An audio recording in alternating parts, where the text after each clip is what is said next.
Yeah, it's fixed now. Oh, no, it's not. It's not coming through either, but I'll fix it. It's too late. We'll have to go.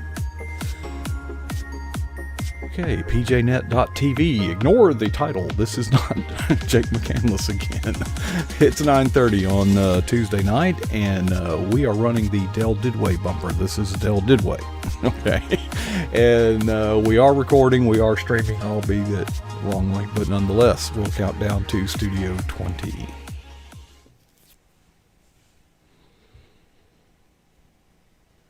Okay, well, good evening. Welcome to pjnet.tv. I'm your host, Coach Prasick, and coming up, in spite of what the title to this says on social media, is Del Didway. Jake McCandless was the last segment, but the button has already been pressed. The genie is out of the bottle. But, Del joins us every Tuesday night. And by the way, he was the tip of the spear, the first to catch the PJNet vision, and has been with us just over a year every week, and with except when he was in the hospital, and we gave him an excuse for that. But Del is a very busy man, and it's really we're quite honored that he would spend some of his time here with us. And Del, tonight you came in a little hot. Did you actually make it to the gym? Because you were in Tuesday night, your gym night. Well, I try to get there every night, actually. So yeah, Tuesday night is, but I was on, today was a blur. I was on the road early this morning and had 2 appointments with clients and spent about 5 or 6 hours on the road. Met with them, had a meeting, had a political meeting tonight, and then went to the gym and then got here. And so, yeah, I've put in a long day, but it's good. Okay. Well, let's end it on a good note. And folks, Del blogs we always kind of start out with his blog. And if you go to deldidway.com every Tuesday, you won't be disappointed ever. I've been following his blog now since he's been on the program. And I never, it only takes less than 5 minutes to read it, but I've never come away thinking that was a waste of my time. And but Del, you took on a topic that many people would prefer to turn their head the other way and just say, well, that's the world we live in. There's nothing we can do about it. But apparently you are not just a fan of Dr. Seuss. You're a fan of free speech. You're a fan of the good things we came up with: Roadrunner, Bugs Bunny, Star Trek. I mean, all that good stuff. It'll all get canceled. Sensible people like that stuff. Wimps don't. That's just the way it is. The culture that's been brought up to, and again, this isn't, I get on this rant, the culture that was brought up that, everybody gets a trophy, you don't get disciplined, you're told 45 times to do something before you do it. That's this generation that's been told how horrible America is for the past 20 years by our liberal educational system. And they've just been told how terrible America is and how terrible our traditions are. And history's history. There are some things that's happened in the past I didn't agree with, but it's part of our history. And it's made us who we are today. I don't like some things that happened, but by golly, they happened. And you learn from it. And there are statues of people I can't stand, but they're up. But this generation today, if they don't like them, they tear them down. It's a culture and a generation of misguided, brainwashed brats. And that's just being lightly. I just said that lightly. But that's what it is. It's the generation that wasn't disciplined in school or at home, who ran the house. There's nothing wrong with discipline. You got to have it. And that's who is coming out now and tearing down everything and getting rid of everything. There's not one thing wrong with Pepe Le Pew. It's hilarious. It's stereotypical. Yeah. Are the French mad at it? No. Puts Frenchmen in that light of they're going to be after the woman no matter what. I'm French. My name is French. Yes. I'm not offended by that. But if I'm offended by something, you just keep strolling. You let it go. Today's generation, they are brainwashed, and I don't mean that to get an argument. They have been brainwashed. Well, they've been deceived. And Beavis and Butthead, but that's fine. But by golly, Dr. Seuss is bad all of a sudden? How about we gather all these folks up and say, let's watch Blazing Saddles? Oh, that's a classic. I know. Oh my gosh, can you get a funnier movie? And it was so sarcastic, and everything's racial in that movie. It's all about race. It's hilarious. How about the opening scene of Full Metal Jacket? That's brutal. I watch that from time to time just to get motivated, you know? It'll motivate you, yeah. So, yeah. But anything like that. So they're eventually going to make their way to those movies and to the sitcoms of the past that were hilarious. How about All in the Family? Wouldn't they love that? How about the Jeffersons? The Jeffersons. Now, how about... I wonder if they how about the Red Fox? What was that? What was that movie? Yeah, Red Fox. Yeah. He was the junkyard. Yeah. Come on, somebody in the chat room, tell me what was that? Sanford and Son. Sanford and Son. Oh my gosh, I love that. My dad and I would sit and watch that every evening. We loved it. So I wasn't offended by it. Well, we could laugh about racism and laugh at ourselves and see the humor. Not because it was racist, but because we used humor to make a point. And I think that those movies those episodes were in many ways good for us to get through. It was a way to walk through that minefield of the racial divisions that characterized the 60s. And in the 70s, we were healing, and we could laugh. And I'm grateful for them. They're a part of our culture. But I would challenge these people today to watch that, like Blazing Saddles. They'd laugh. You say, well, how can you laugh at that? It's overtly racist. So it's hypocrisy on display. The thing that troubles me the most, Del, is that what if we got in a serious situation like war, where there's a real threat, a real danger, a real challenge, when these people squeal because John Wayne was whatever? Well, Dale, we've lost your audio, my man. Check your mic.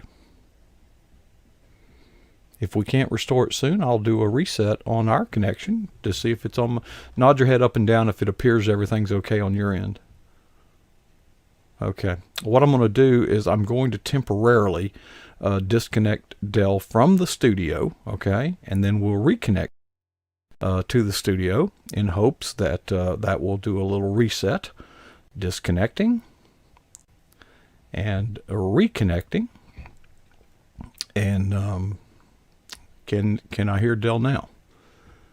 I sure can.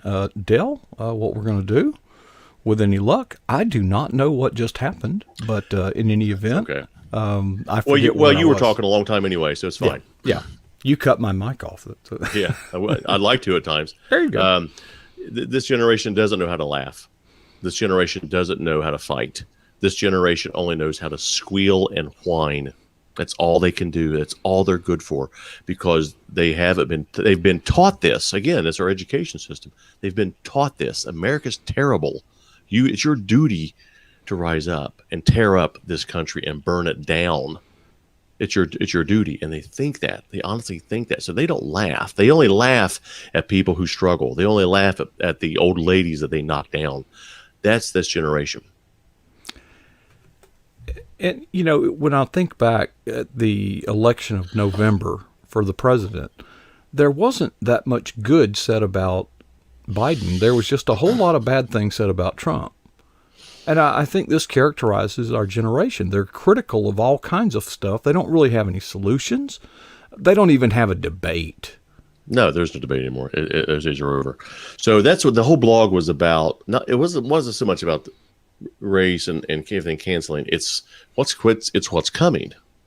Mm-hmm. They're laying the groundwork, and they've been doing this for quite some time. Laying the groundwork to eventually their ultimate goal is to get rid of the Bible. That is their ultimate goal, because it's all 100% rebellion. Everything that's going on right now is utter rebellion, fueled by hatred. And so they want to cancel everything. That's why they hate It's just a generation of hate towards everything and rebellion. Do you remember? Well, you don't have to remember when you would see the mass book burnings in Nazi Germany, and we would look upon that and say, "How could this happen? How could something like words on a page be so threatening to anybody that they feel compelled to burn it?" Well, are we not seeing the equivalent of that before our very eyes? They will ban or not. They will stop publishing Dr. Seuss stories. Yet Mein Kampf is still in publication. Mm-hmm. Why don't they? Why doesn't this mindless generation stop that? Mm-hmm. So, again, it's because they like that. They like it. I'll give you another example. There was a movie. Okay, there was a movie. One of my favorite movies, Dirty Harry, a great film. Mm-hmm. He was talking. And Clint Eastwood is after this character who's a serial killer.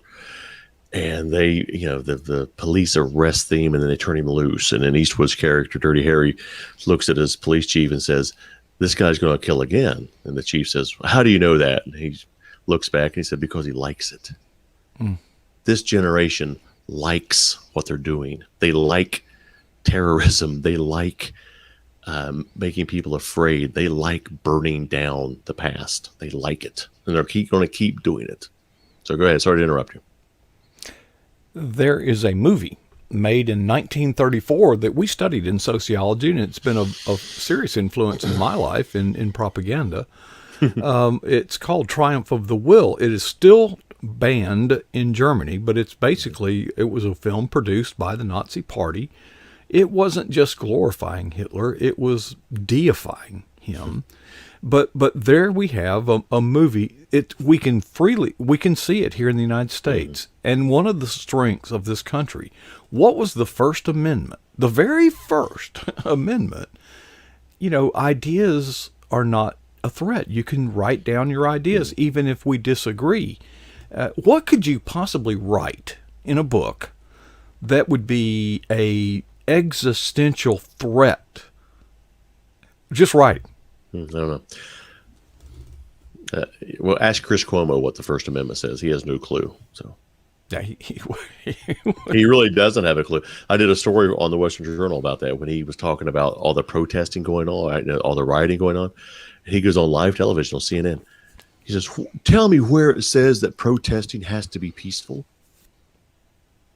He said that. This is a well-educated person who's on CNN every night saying, where is it that protesting has to be peaceful? So obviously he skipped that class in college that went over the First Amendment to the Constitution. But he's paid a lot of money to blather on television. This coffee mug, who actually I got it for, it was an anonymous gift. It's really cool. I don't know who sent it to me. I have an idea who sent it to me, but I can't prove it. But this coffee mug has more intelligence than Chris Cuomo does.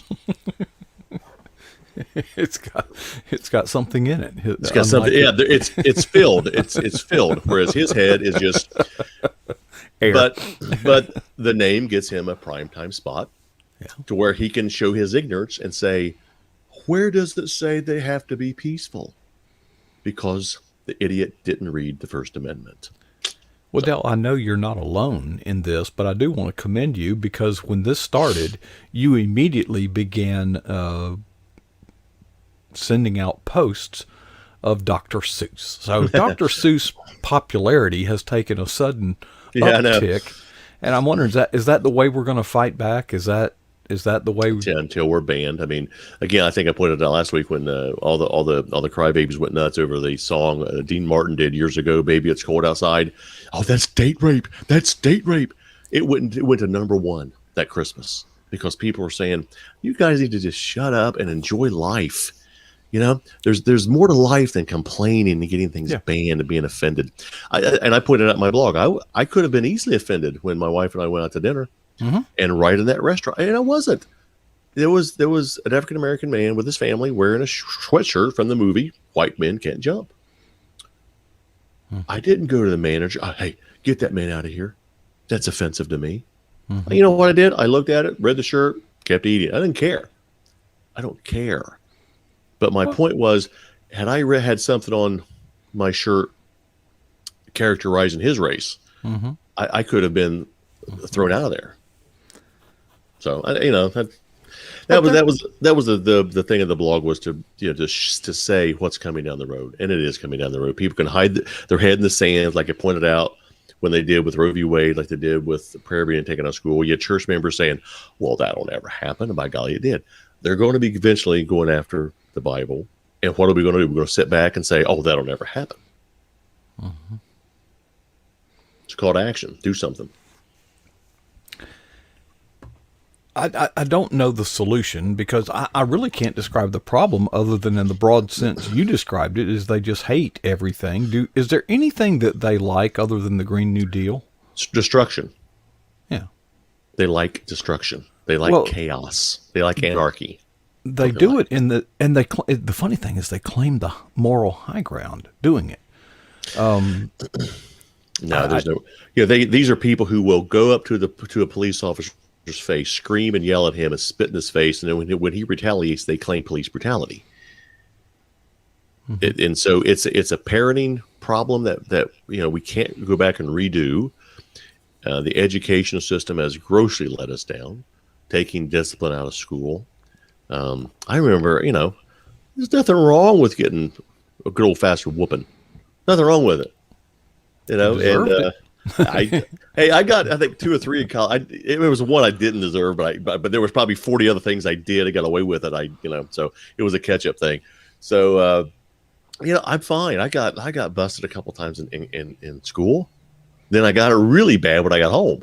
And then we missed it. That's where we failed. We had wimpy parents a few years ago who said, you can't, beating your child or oh my gosh. Dr. Spock didn't help us too much. I miss those days. No, I'm kidding.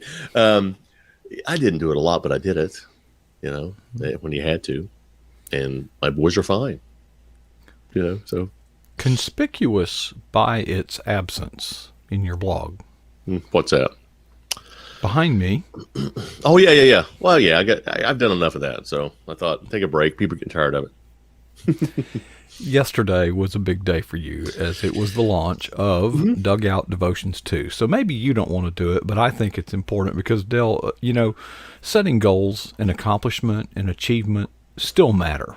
And you embarked on a writing career just a short time ago and didn't know your left foot from your right, but you were coachable and you had a good coach.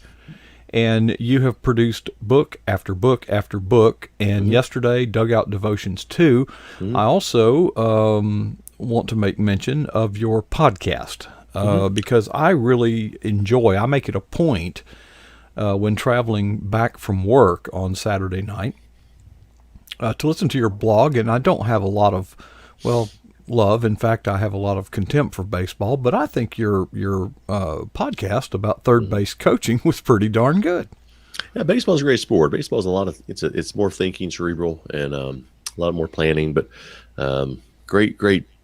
All sports have their ways of teaching life lessons. So, but yeah, thank you. So yeah, yesterday was a good day. It's our 9th book.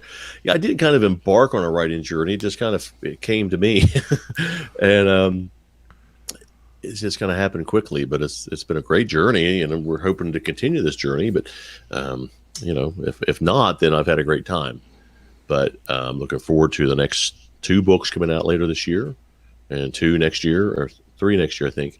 So we're very fortunate with that. Dugout Devotions 2 is not an exception. It's my 9th book in 4 years, which is really a testament to my agent and the publishers. So we're very excited about it and happy about it. We're hoping to be able to do some things this year. Last year we were rather hampered with events, so hopefully this year we'll be able to get out, and I'll be able to go to some baseball games real soon. Looking at the schedule, we're going to go try to them if they don't let me in, just because of the restrictions right now. So we think we can get in there this year, but we'll see. We'll know real soon, actually. So okay, still coming down to Tampa. Yeah, the plan. Yeah, if they open up the Barnes & Noble, yeah, we'll definitely be there to do a signing with Clint and a couple others, and we're looking at one in New York City. with a couple of members of the Mets. So hopefully those will work out. If New York's not, if it's not a ghost town, if they get rid of that mayor and revive the city and bring back Giuliani, then they could get that city revamped again. But I was talking to a friend of mine the other day who said it's a ghost town, just a ghost town. So, but I love that city. Won't go back until they do change leaderships. I think you've taken your map out and you've kind of banned certain cities from travel on your itinerary anyway. Yeah, not that they don't care. They don't care if Dale comes to San Francisco or not. But I will never ever go back to California as long as the people who are in charge there. Because I'll go there to pick up Becky to get her out. I'd love to get Becky out of there and bring her back to Ohio, turn her into a Buckeye. And she'll be I think she's a closet Bengals fan. I think really, she says she's a Steelers fan, but I think she's a closet Bengals fan. Well, there's plenty of Steeler fans in Ohio. I used to go up there to visit. Oh, there are.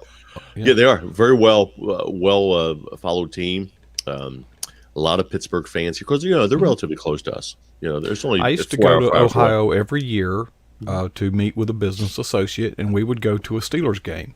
And I would actually fly into Pittsburgh and stay right at that Hyatt in the fork of the three. Yeah. And we would go to the Ten Angel up on the and you could take a little boat across the river.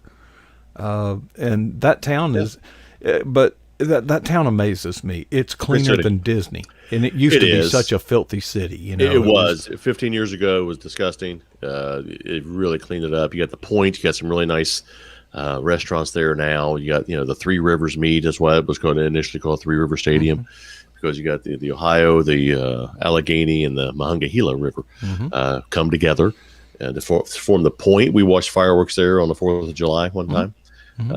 Good city. So I'm going to try to get to a couple of Steelers games this year because it's not too far from me, really. You know this, but for the benefit of the audience, when in Pittsburgh, it's best to be a Pittsburgh fan. Okay, even if you don't care that much about them, but it's just a good idea. Yeah, I mean, and they're good sports. It's a good sports town. You got the Penguins, and you got the Pirates, you got the Steelers. So it's a good baseball. It's a good sports city, kind of like Boston. Boston's a great sports town. I've never been to Boston. I was there. My sole reason to go years ago was when I was writing sports was to go to the Garden, the Boston Garden, before Bird retired. I wanted to get there to cover a couple of games in the old Boston Garden, and I was able to do that. And it was the Boston Garden was a dump. I literally stepped over people to get inside to where the press go in, but you walk in, ground floor, and you look up at the rafters, and it was like, this is it. This is the Mecca. But it was a dumpy old smelly train station that had a basketball court inside. So, but it had all the rafters and all the banners hanging up. And it was just the mystique of the Garden. So I wanted to get there, and I was able to go a couple of games to Boston. But we walked Boston a couple of times, and the Freedom Trail and everything, and it was awesome. We loved seeing the old cemeteries in Boston, and walking over to Fenway, and so great city, great sports town, one of the best, and one of the best. If only these kids would take a little trip around and see the heritage and the goodness and the richness and the culture, but no, they don't. They just see things they see things that aren't there. It's a selfish generation. Yeah, because as you're just kind of taking us through this little tour of the country, I'm thinking I'm proud to be an American. I think it's great. We are blessed. We are very fortunate. Yes, we have problems, but yes, we can fix them if we'll work together. But they don't. I think we're going to be okay. We're getting we're taking some punches and getting knocked down right now. But when Sylvester Stallone was inspired by the movie Rocky to write the movie Rocky, he was in an Ali fight, and Ali got knocked down. And his the opponent went over to his corner and was celebrating. And then the trainer came in and said, hey, he's getting up. And Ali got up and knocked him out. So I think we're in that position where we're getting knocked down. We're getting beat up a little bit, but we will get up. And we will defeat this enemy that's running rampant right now, and it is an enemy. It can call it a movement. They can call it whatever they want. It's an enemy of freedom, and it's an enemy of morality, and it's an enemy of what we've been. It's an enemy of history, and so they're trying to destroy everything. But pretty soon, and we're seeing remnants of it, people are going to rise up and say, "This is enough. This is enough." Well, unless they're successful, and I agree with you. I don't think they will be, because their house of cards is going to implode on itself because they don't have a vision. They don't have any sustainable goal. Their moral high ground is hypocrisy. There's too many good people. A pack of hyenas will turn on themselves. Really? Yes. Well, I'll have to check that out with old Ben Cooper. Yeah, really? They will turn on themselves. And those are, I hate hyenas. I ain't good for nothing. Hey, now, watch out. They'll come after because you hate the Lion King then. So. Yeah. Well, the lion is about to roar, I believe, Dale. I hope so.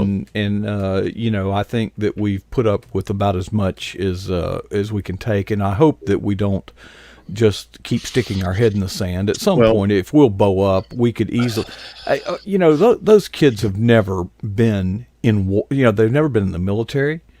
They've never received any training. They've never done anything hard. They've never received any discipline either. Right. They've never done anything hard.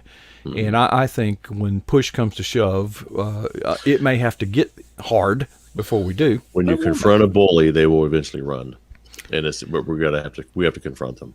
We're going to have to confront them. You got and so I hate that, but it's going to come to that. And that's not inciting violence. That's not inciting and telling people to go out and storm the place. We need to stand up. We just need to stand up. A backbone. I think I pointed that out. Get a backbone and rise up. Men need to be men. Women need to be women. And that's all there are. There are men and women only. Mm-hmm. There's nothing else. There's no other genders. It's man and woman. That's it, period. Yeah, that's not your opinion. God made it that way. So, but even the folks who say they don't agree with God, there's either you're born that way or not. You're either man or woman. There's no other else. Look around you. I mean, It's spring, folks. They're nesting. Okay, take a hint. All right. Don't get me going on another tangent. But thanks. The Dugout Devotions 2 out. You can get it wherever you can get it. Everywhere you can get it on Amazon, New Hope Publishers, Barnes and Noble, Books A Million, wherever Christian books, wherever books are sold. Hopefully they'll be in stores. I know right now it's kind of slow right now, but so. And we appreciate the folks who have pre-ordered and ordered. We appreciate that. And that we need to ask also, if you get time, and this is tough, I do it, write a review. Those are really important. Mm-hmm. And they just are.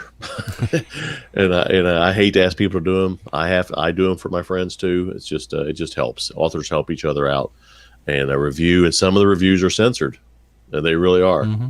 I think Doug's going through that. I've had that. I can't. I have to sometimes use my wife's account, because if I go and leave a review on a friend of mine, they won't publish it. So I have to go in and leave it on her account. You've been canceled. Yeah. They watch that stuff. All right. Well, so I hope I didn't offend anybody, but if the person's watching who sent me the mug, thank you. I appreciate it. It's empty now. It's a little heart shaped. It's cute. I like it. I have a mug of my own that was given to me, and it is add to my collection to me. So. And all right. Well, Dale, appreciate you sharing with us tonight. We'll see you next week, and give us a report then. Can't wait to, in the meantime, listen to your podcast on Saturday and your blog on Tuesday. Look forward to it. Thank you. Dale. Thank you, sir. Well, folks, there it is. Dale Didway, another night wrapped up here on pjnet.tv. We're getting back in the groove of things. I hope to make a highlight. That's the view of the Eagle's Nest. That is not a mistake. I just left it up there longer than I normally do. Thank you so much for everybody that supports what we're doing here. Hardly a day goes by that I do not receive some sort of affirmation about the ministry here at pjnet.tv. And here's our ministry we haven't said it in a while, but our mission is this: to provide a platform for everyday Christians to share their walk with Christ. It really is that simple. And we've met so many wonderful people, some of them more notable than others, but this is a place for you. This is a place for everyday Christians. And we have been very, very blessed through the years, and we continue to take on new challenges. We continue to raise the bar. And many of you have been very responsive in some of the new things that we're doing that I'll be up all night doing, and looking forward to the challenges of the days ahead. But folks, that'll wrap it up for tonight. What I would ask before we leave is that you challenge yourself with 2 questions. The first one is, what is the boldest thing that you have ever done for Jesus Christ? The second question is, when was that? I just hope none of us will be satisfied with our answers.